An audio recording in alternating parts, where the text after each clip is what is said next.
Welcome back to the channel once again. It is LFC Plavi here, and today I just want to talk a little bit about the conversations going on right now about Liverpool squad depth following the 4-2 comeback from Leeds United in that second half preseason game in Chicago.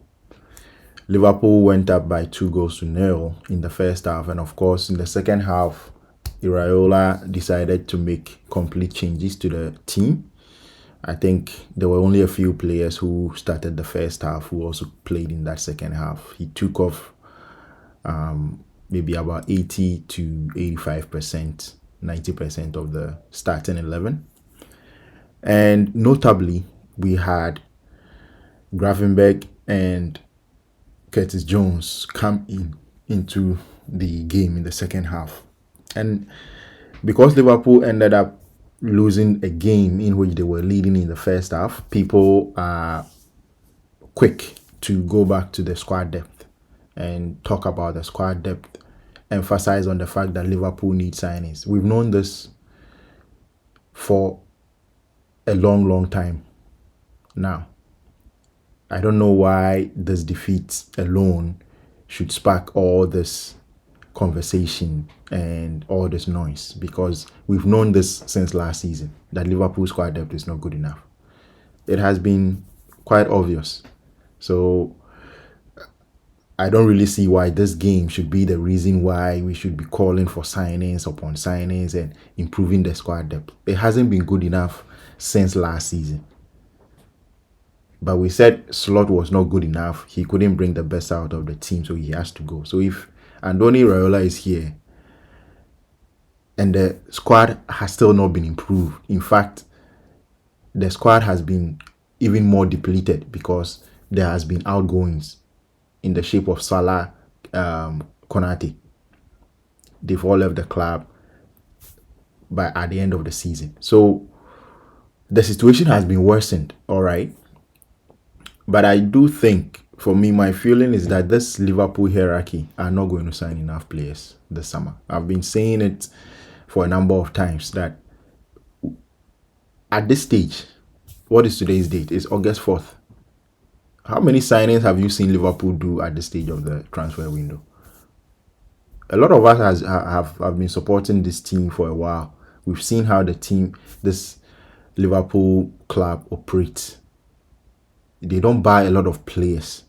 If they are going to sign a lot of players, you see it right at the beginning of the transfer window. You see it. It is obvious. It is very clear what they want to do. It is August 4th. We have less than 3 weeks to the start of the season. So I don't expect miracles to happen. I don't expect Liverpool to bring in 3 players at this stage. I don't expect it.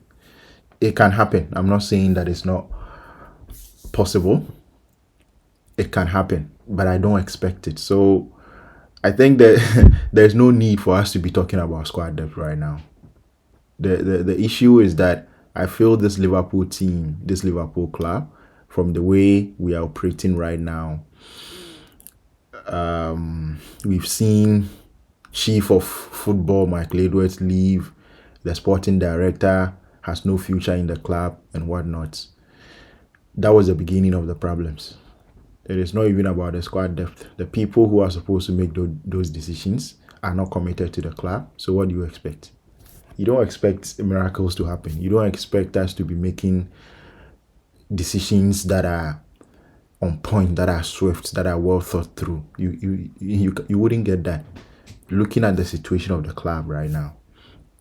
So I don't expect any extraordinary transfer business to go on at this stage of the summer. I expect that at the very most we'll have 2 players who sign. We've heard the rumors about Bradley Barcola and the fact that his transfer is likely to go through. Fair enough. He's not a player I really enjoy watching. I don't think he's at the level of Liverpool. For me, a Liverpool player should be good at everything: finishing, dribbling. If you are a winger, we can't bring you in for this price and expect that you grow into becoming a better finisher. For me, I've watched Bradley Barcola a lot of times, and I've always not rated him. He's not good enough. But that is just my opinion. It is just my opinion. And if he comes in, fair enough.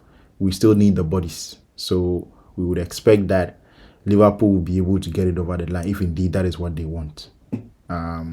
But with the issue of the game against Leeds United, I think I need to go back to that because I haven't even done a reaction to that game. And my reaction is quite simple. We conceded all those goals. We conceded all the counter attacks because of the profile of the players that we brought in the second half. When we look at the midfield, we had two players in the shape of Gravenberch and Curtis Jones. And what are the qualities? What are the profiles of these players? These players are the kind of midfielders who wants to slow down the game. They want to hold onto the ball. They take 5, 6, 8, 9 touches before they release it. That is the midfield that we had. Gravenberch and Szoboszlai, they play pretty much in a similar fashion. On top of that, Gravenberch was not fully fit because he's just come back from his holidays and started preseason. So he hasn't trained fully for a week yet. So you would expect that he will be slow. If you look at the third goal Liverpool conceded in that second half, we had both Gravenberch and Curtis Jones running around the same area, but then slowing down at the most critical stage, not being committed enough, not being aware enough to be able to close the space and see where the ball is going to end up. So they stopped running at the most crucial stage. They left a very big gap between themselves and the defense, and the Leeds United winger was able to put the cross in that space for the finish. So these are two players that have been trained. They have been conditioned. Their minds are just conditioned in such a way that they want to slow the game down. They want to take enough. They want to take too many touches, in my opinion. Gravenberch, even worse, because he went to play with the Dutch national team, and we saw how they played in the World Cup. Very slow, lethargic. The tactics they played very similar to Arne Slot's tactics. They don't move the ball quickly enough. It is tippy-tappy. Always they allow the opponent to run back into their shape and be compact. They don't transition quick enough. So that is a system that he is used to. Gravenberch has been playing the system, the Dutch system. It is the Dutch system. Just tippy-tappy, moving the ball around, allowing the opponent to settle, not transitioning quickly enough when we win the ball back. So, and Curtis Jones is no different. Curtis Jones is no different. So for me, I'll put this performance in the second half down to those two midfielders. I think they massively changed the way Liverpool play. They massively changed it, because even if we didn't have good enough players to be able to get a goal, why should we concede 4 goals in a single half? I think that is completely unacceptable. And we also talk about set pieces, the fact that they scored from set pieces and whatnot. But for me, those set pieces wouldn't have even materialized if our midfield were controlling the game in the way Trey, Nyoni, Szoboszlai, Vets were controlling the game in the first half. We wouldn't have had to concede those goals. And it is because of the way we played. You realize that in the second half, we didn't even create chances. We didn't create anything. How do you create chances? I said last season in most of my videos that Liverpool have stopped scoring goals from the transition. And no matter how good a Liverpool team is, one of the main ways, the main channels for scoring goals is through transitions. Quick attacks, win the ball back, 2-3 touches, we are in the penalty box. We are in a shooting position. That is how Liverpool score goals. I've been watching this Liverpool team for a very long time. No matter the players in the team, no matter the squad we have, it is about scoring goals from transition, quick transitions. It has always been the kind of goals that Liverpool score. You have Steven Gerrard was doing that with Fernando Torres. He gets the ball. It's a long pass to Fernando Torres. He controls it, dribbles one or two players, and it's a goal. That is how Liverpool has been playing for a very, very, very long time. And for me, changing that always brings problems. And that is why we saw Arne Slot getting sacked. So now that Iraola is in, we need the players to be able to play the way Iraola wants to play. If we don't get that, if the players don't acclimatize to this new way of playing, especially players like Gravenberch, I know Curtis Jones might be on his way out. And fair enough. For me, I think he should leave. I think he should leave. The body language I'm seeing from Curtis Jones is not good enough. It is absolutely atrocious. Fighting over the captain armband and talking plenty without showing any action, without showing any commitment. His attitude on the field doesn't commensurate. It doesn't match what he says on the social media and in the interviews. He talks a lot without really doing much. For me, he should stop talking. He should stop doing interviews. Just play your football. Let your performance speak for you. For me, I think Curtis Jones should leave this club. His time is up. He's done enough. I've defended Curtis Jones for a very long time, and I've always believed that he has something in him that he can offer this team. But from last season till now, he's shown me that this is his level. He's not going to get any better. And if Inter Milan is what he wants to do, then I think he should be allowed to leave immediately. So that is what I have to say about this Liverpool team and the brouhaha about squad depth. We are not going to get it. And don't forget, I said in one of my very, very earlier videos this summer that Liverpool are going to get injuries. And I haven't forgotten that. So it is going to get even worse than what we are seeing right now. Right now, the injuries are not as many. We have only Leone, Jacquet, and who else? We have only a few injuries, to be honest. We have an almost fully fit squad.